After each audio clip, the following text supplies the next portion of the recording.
Some people just find it easier to diet and work out than others, and I want to talk about why that's okay. If you've ever felt like you're failing at fitness or nutrition because it looks easy for someone else, lock in because I'm going to tell you some of the reasons that might be. My name's Andrea. I'm 44 years old, and yes, I'm one of those people who has my nutrition and fitness dialed in and who makes it look easy. But it's not because it is easy. It's because of some of the personality traits that I have that you may relate to. And if you have these same traits or characteristics, I'm going to tell you exactly how I channel them to my diet and workouts and how you can too. Ultimately, there is no perfect way to approach diet and fitness. So there is no winning or losing here. There are nuances to everything. But if you find yourself wondering why some make it look easier, or you say to yourself, why not me? You're going to feel seen today. By the end of this video, you're going to learn the top 10 traits that help me stay consistent and how they sometimes work against me, and how you can take just a few of these into your own journey to create real results. And by no means are these like superpowers. They're just quirks of my personality that happen to work for diet and fitness. My goal here really is to be transparent with the good and the bad, and also hope that you can see some of these in yourself that you can productively channel towards your goals as well. And I put these in order from most impactful to least, at least for me. Number one is I stick to my word. Meaning, if I say I'm going to do something, I do it. And this is sometimes to a fault. If I say I'm going to eat healthy today, for example, and my husband's like, hey, I'm feeling like I just want to connect to you, want to go out to dinner and grab a glass of wine, I will be like, no, I've already made a plan to eat this healthy dinner tonight, so I cannot veer from that. If I say I'm not going to drink alcohol for the entire month of October, no matter what happens, no matter what kind of social events happen or travel or whatnot, I will not drink. Especially when I say something out loud, I am so much more likely to stick to it. And another example of this is that I live and die by my calendar. So if something is in my calendar, I will do it. And if it's not in there, I will likely forget about it. But all my workouts are in there, all my appointments, all my meetings, and everything literally revolves around my calendar. So it's just another way of holding myself accountable and setting a plan and structure and then following through with that. And one quick thing I want to mention about this first point is that I feel, especially as women, we oftentimes really commit to what we're going to do for other people. But when it comes to ourselves, we're a lot more lenient. And the same respect that I give to everybody else when I say I'm going to do something, I do it. They can always count on me. I will always show up to what I say I'm going to do. I give that same respect and consideration back to myself. The second trait that I have is that I don't mind eating the same meals all the time. I could eat the same breakfast, lunch, and dinner and snacks for 5 days a week, maybe even more if I had to. This is because I, first of all, hate to cook. It reduces stress. It helps me save time so I can just like prep a bunch of the same foods and mix and match. And it reduces decision fatigue. I feel like we have a million decisions to make every day, and to not have to worry about what you're going to eat for dinner is just one less thing. Now, my husband doesn't love to eat the same things 5 days, or at least I guess I'm mostly responsible for dinner. If he doesn't want to eat the same thing, I'll make like a little variety for him. For example, last night I had fish and potatoes and vegetables, and he was not going to want that for a third night in a row. So for him, I put the fish on a hamburger bun, and I made him like a little fish sandwich, and I made him some potatoes cut as French fries and a side salad. And he was so happy with that. These little changes are enough to keep him satisfied and aren't so overly demanding for me to have to cook entirely different meals. Number 3 is that I'm competitive, and this is mostly competitive with myself. One of my biggest fears, and it always has been, is being average. And what that means to me is just letting the days pass by without getting out of my comfort zone or pushing myself to stretch a little bit. And I've always been this way in school, professionally, in my personal life. The reason I have run marathons and races throughout my life is to push myself outside of my comfort zone, to challenge myself with something really hard. A marathon is probably one of the hardest things that I've done. The same thing when I wanted to compete in bodybuilding at age 40. I didn't know anything about bodybuilding other than it looked really challenging, and to put your body through that would be a testament for sure of mental and physical strength. And turning 40 was pretty challenging exhausting for me mentally. And I thought, what better to sort of combat that than to do something really, really hard. And competing just right along with running a marathon was the hardest thing I've ever done in my life. Number 4 is, and if any of my friends or family watch this, they can attest to this, that I have somewhat of a type A, maybe some would say controlling type of personality. And again, this could be good or bad depending on how you distribute these characteristics. But for me in diet and fitness, I think having a type A sort of controlling personality allows some of the details about dieting and working out a little bit easier. It makes it very easy for me to weigh out all my food. If I'm eating at home or if I'm packing my food to go, I have a scale on my counter. And because I like to know precisely what I'm eating, I like to have that control, I easily weigh my food. Where a lot of people, if you're a type B personality or less of a type A personality, you might not care. And that might be more trouble than it's worth or more work than you would like to put into your diet. And I totally get that. But equally, like I enter all of my food in my Fitness Pal on a daily basis. And some people, again, would be like, that's crazy, Andrea. Why would you go through all that trouble? For me, it's no trouble at all because I like it. It takes me mere minutes. And I like to see in my Fitness Pal exactly what my meals are, what the macros are, what the micronutrients are. And I like to be able to play around with that and manipulate that so it lines up perfectly for my macros and my calories. So these are a couple ways that type A personality comes in to my benefit because it helps me structure and really stay on plan. That goes sort of the same with working out. For each workout I do, I think in advance what I want my workout to look like in terms of what exercises I'm going to do, how hard I want to push, and what cardio looks like. So I'm already thinking this through because I want to have control of my day. I want to have control of the structure. I want to know exactly what's going to be planned out and how I'm going to execute it. And it makes me feel warm and fuzzy. Now, I know that's not for everybody, but for me, that's how it translates into something positive and how it makes staying on my nutrition, my diet, and my workouts a little bit easier. Okay, number 5 could be a little controversial, but it's that my identity is tied to how I look. Now, I don't mean that in an egotistical way or even in an unhealthy way, but for me, when I gain weight, I don't feel like myself. I don't feel comfortable in my skin. Because I have been thin and lean and fit for so long, if I am anything outside of that, I don't want to say I don't identify with myself, but I don't feel like myself. And I think any woman can probably relate. If you gain more weight than you're used to, you're like, oh, these don't feel right. These pants feel tight. You just feel generally uncomfortable and you feel like everybody else can see what you see.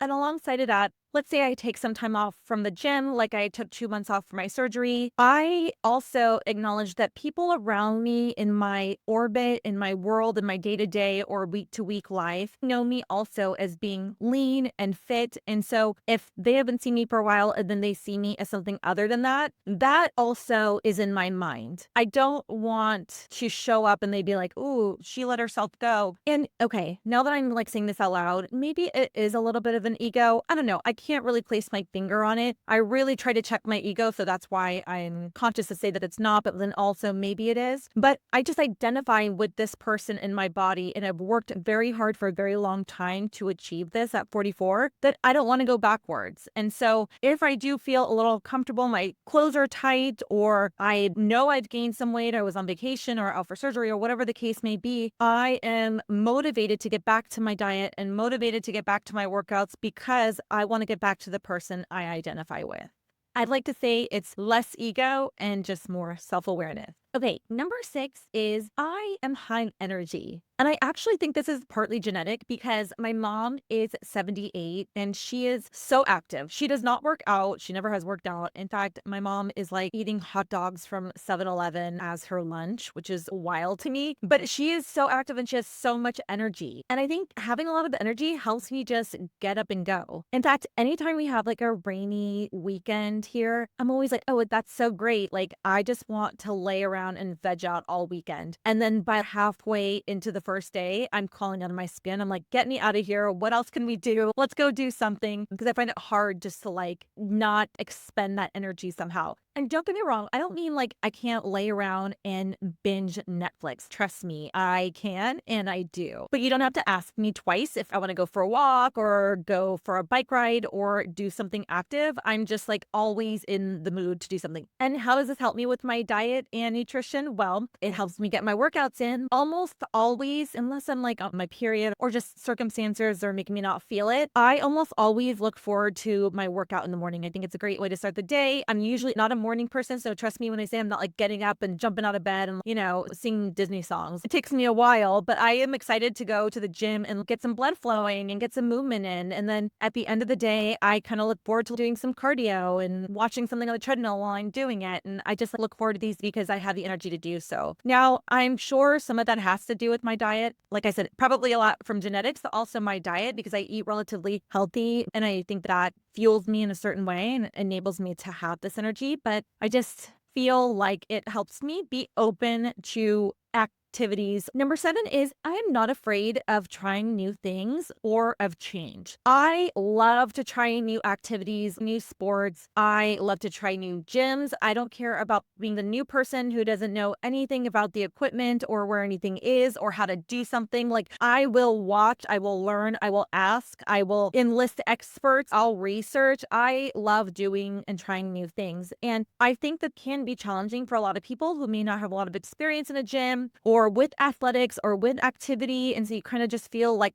new and uncomfortable and odd, like you stand out a little bit in a bad way. But what I realize is nobody cares. Nobody cares what you're doing. In fact, if I ever see somebody who's new and looking around at equipment or somebody who's overweight, who's like actively walking for exercise, I always think to myself, good for you. I love this. I'm so happy for you. Or in the gym, I'll be like, hey, can I help you out with a piece of equipment if they don't know? Because I know what it's like to be new. I know what it's like to be uncomfortable and awkward, feel embarrassed and self-conscious. And I embrace that now in myself and I embrace that in other people because, gosh, at least we're starting. At least we're doing something. At least we're challenging ourselves and putting ourselves out there. And man, that's what life is all about. That feeling is so good, especially once you've accomplished it. When you are tenured or an expert or have been lifting weights for several years and you think back to where you started, it just gives you a lot of pride and sense of accomplishment. And I love that. Just getting that type of exposure builds your confidence. Like, yes, I can do that. Now, number 8 is down far on my list, obviously at a 10. And many people are probably going to think this should be higher on my list, but I'll explain. Number 8 is that I do not have children. I have no kids to care for. I have no kids to drive to school, to pick up from school, to take to practice, to do their homework with, to take to athletics or after school activities, to manage doctor's appointments and all of the million responsibilities that come with children. Why I put it far down on my list is because my life is very full and very busy with work, with my own business. I did work for a corporation for 17 years and I have a lot of other responsibilities in my life. They all amount to a lot where I literally have to sift through that and carve out time for myself. But I know that I don't have the same demanding responsibilities that mothers do. And not having children allows me to schedule my time easier because it doesn't revolve around these priorities that are more important than anything else.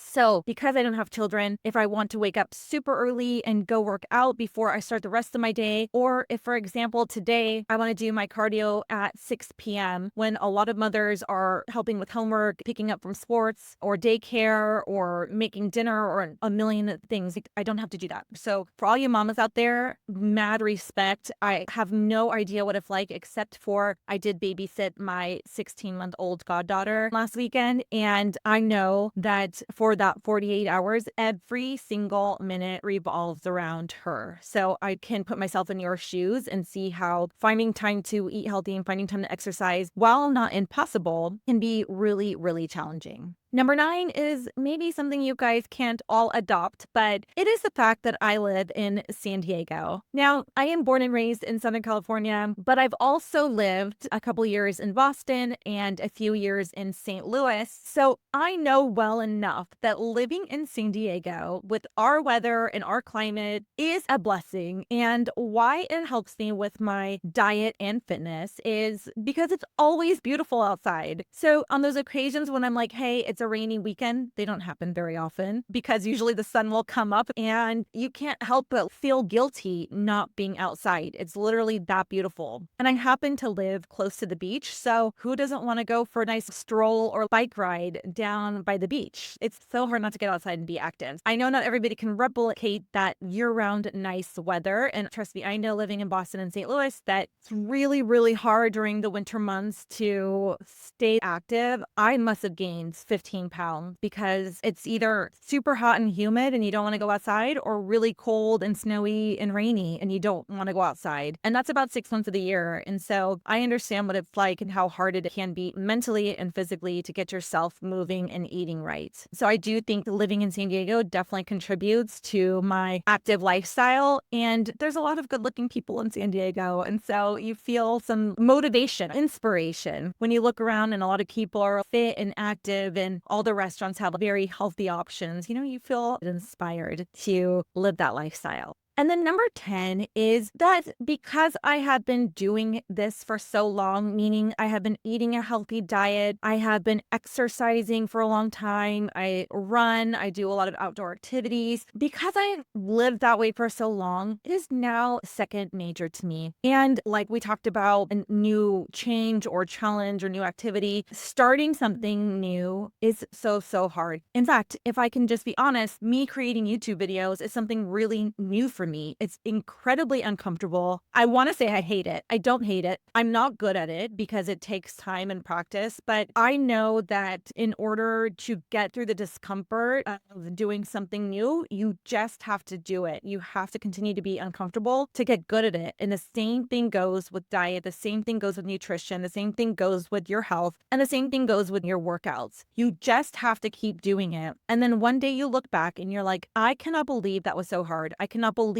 I was yo-yoing all over the place. I can't believe I was not consistent. I can't believe that I didn't invest my time and my energy more into making this happen sooner, because the other end is now easy. I'm an expert. It is my lifestyle. I feel so good. I look amazing. The results are incredible. And that goes for any goal that you want to accomplish. Starting is so freaking hard. As I'm looking into this camera, feeling it myself, I know because I've done enough out of my comfort zone to know that the other side of this is so incredibly rewarding. So if you are on your journey and you are struggling, just know on the other side of that struggle is the exact person that you want to become. And the only way to get there is to keep on going, because the better it gets, the better it gets. Now, we just spent a good amount of time going through the positives of those 10 characteristics/traits, but some of the downsides of my personal traits and characteristics are that I can overthink. I can set unrealistic expectations, which causes a lot of frustration, a lot of disappointment. I can beat myself up a lot if something falls outside of my norm or outside of my control, or I didn't accomplish, I didn't achieve it. And that can really exhaust not only just yourself, but also your relationships. My husband leans more type B. And so a lot of these characteristics that I have can be at odds with what he thinks or feels or wants or needs. And so it's like a constant trying to manage that so my needs are met and also so are his. But the key takeaway is that no personality is perfect. With all the positives, there are negatives. What helps in one area can also hurt another. So again, I started by saying these are just sort of quirks that I have that I wanted to share. I think considering how your characteristics and traits can help drive your goal accomplishment in health, diet, nutrition, fitness, that would make monumental movement in the next year. Where you could be in 1 year is completely different and advanced than where you are today. And that is exponential compared to if you did nothing. And when you do look at somebody, whether that be me or any other person online or in your life, I want you to remember that comparison is the absolute thief of joy. There is no good that comes out of comparing yourself to other people. It's one thing to look at somebody else and be inspired, but to say, I want to look exactly like that or be exactly like that, or why can't I do all of the things that they're doing and achieve the same goal? It's just just not possible. There are 8 billion people in this world. Everybody is different and has their own struggles, insecurities, their own demons, their own nuances that just are not as visible. So move at your pace, a pace that works for you and your life and where you're at today. That is how you win. That is how you accomplish your goal. If this video resonated with you, leave a comment. I want to know which trait or traits you see in yourself or which ones you want to practice. I'm so curious. I read all the comments always, so let me know below. And also, if you are a woman in their 40s or older and you want real, honest talk about health, fitness, all things wellness and lifestyle without all the BS and fluff, hit subscribe and follow. I'd love to connect and continue to build this community and be on this journey together.